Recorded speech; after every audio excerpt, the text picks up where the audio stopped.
सरकारला बळ दिलं तर लाडका बहीण योजनेची रक्कम महिना 3,000 रुपये करू, एकनाथ शिंदेंचं आश्वासन तर सुळे आणि राऊतांची टीका. महाराष्ट्र आणि झारखंड विधानसभेच्या निवडणुका एकत्र होण्याची शक्यता. 4 ऑक्टोबर नंतरच निवडणूक कार्यक्रमाची घोषणा होणार.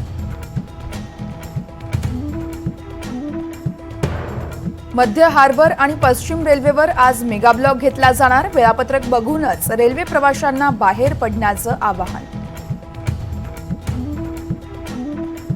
यूपीएससीकडून लॅटरल एंट्रीसाठी 45 जागांसाठी जाहिरात. केंद्रीय सचिव स्तराच्या नोकरीची मोठी संधी, तर प्रायव्हेटवालेही अर्ज करू शकतात.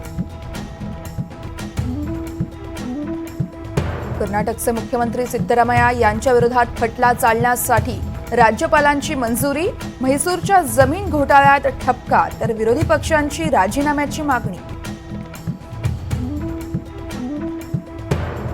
कोलकाता रेप आणि मर्डर प्रकरणी मेडिकल कॉलेजच्या प्रिन्सिपलची सीबीआयकडून 13 तास चौकशी. घटनास्थळाच्या आसपास जमावबंदी लागू.